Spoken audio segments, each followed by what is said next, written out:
Class 11th के प्यारे विद्यार्थी ध्यान दें। आज के इस वीडियो में हम हिंदी का जो त्रैमासिक का पेपर होने वाला है उसका पूरा सोल्यूशन आज के इस वीडियो में आपको मैं सोल्व कराने वाला हूँ। यदि वास्तव में हमें क्लास हिंदी में अच्छे से आपके अंक चाहिए तो ये पेपर आप याद करके जाइए, जिससे आपको 100% मदद मिलने वाली। क्लियर है। जिसे लता मंगेशकर जी के पिताजी का नाम दीनदयाल मंगेशकर था।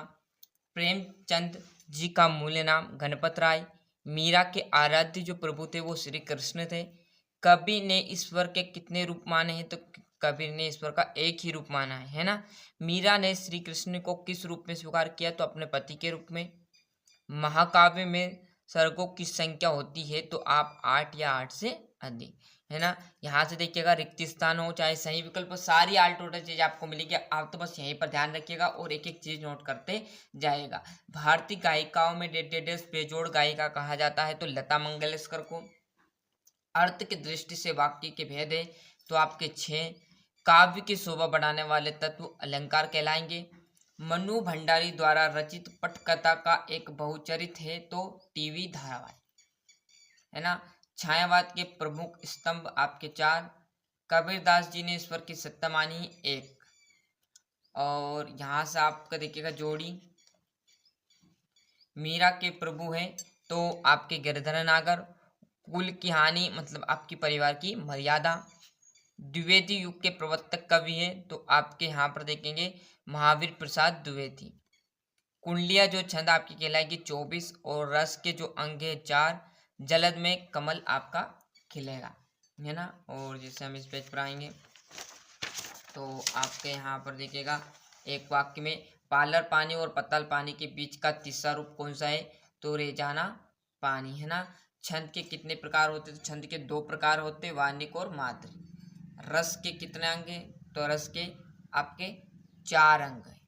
जन संचार के कोई 3 माध्यम आपका आकाशवाणी, दूरदर्शन, फिल्में और समाचार पत्र रहने वाले हैं। शब्द युग्मों का नाम तो सुनने में समान परंतु भिन्न में अर्थ वाले।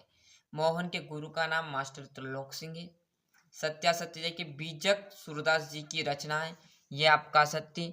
सुमित्रा नंदन पंत छायावाद के महत्वपूर्ण स्तंभ में सत्य। भारत में टेलीविजन की शुरुआत 15 सितंबर 1949 को हुई, बिल्कुल सत्य। और ये भी सत्य। रस के प्रकार है तो 4। और काव्य के शोभा बढ़ाने वाले को रस कहा जाता है तो अलंकार, है ना। और यहाँ से आप देखोगे तो छठा क्वेश्चन, मीरा श्री कृष्ण की उपासना किस रूप में करती है? बिल्कुल सत्य। सूर्य उदय वर्ण के लिए किस तरह के बिंबों का प्रयोग हुआ है? भक्ति काल की 2 विशेषता में बताना है। और आपका यहाँ पर देखोगे कहानी के तत्वों के नाम लिखिए। और लता जी की गायिका की किन्हीं 2 विशेषता का हमें वर्णन करना। जनसंचार माध्यम किसे कहते हैं? छंद की परिभाषा आपको उदाहरण सहित देनी है। क्लियर। और यहाँ से आपका देखोगे तो वाक्य शुद्ध करके आपको लिखना है। जैसे गीता सबसे श्रेष्ठतम धर्म ग्रंथ है। मेरे को आपकी परीक्षा लेनी है तो मेरे को नहीं, मेरे को आपकी परीक्षा लेनी है। और ये आपका यहाँ पर 14वां और ये 15वां। और जैसे हम इस पेज पर आएंगे तो आपका यहाँ पर देखोगे प्रेमचंद अथवा शेखर जोशी का साहित्यिक परिचय निम्न बिंदु पर रचना, भाषा, शैली और साहित्य में आपको स्थान देखना है। और कबीर की बात करूँ तो रचनाएं, भाव पक्ष, कला पक्ष और साहित्य में स्थान इनका भी। ये अधिकतर व्याकरण की चीजें आपको प्लेलिस्ट में मिल जाएगी चैनल की 2024-25 नाम। और 10th क्लास से सभी 9th से लेकर 10th 12th की व्याकरण उसमें है, इसलिए मैंने 10th नाम उसको व्याकरण को दिया है। क्लियर है। और यहाँ से आप देखोगे तो यहाँ से आराम से स्क्रीनशॉट ले लीजिए, है ना। और हम जैसे इस पेज पर आएंगे तो आपका यहाँ पर देखोगे तो ये आपका 22वां और लास्ट आपका निम्नलिखित विषय में एक आपको निबंध लिखना है।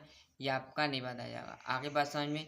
इस प्रकार मैंने आपको यहाँ पर जो पूरा सोल्यूशन था इसका पूरा सोल्यूशन आपको आज की इस वीडियो में सोल्व कराया। मिलते हैं इसके नेक्स्ट वीडियो में। आज के लिए इतना ही। और अभी तक आपने चैनल को सब्सक्राइब नहीं किया है तो फटाफट चैनल सब्सक्राइब कर लीजिए, साथ ही साथ नोटिफिकेशन ऑन करते चलेगा। आज के लिए इतना ही। मिलते हैं इसके नेक्स्ट वीडियो में।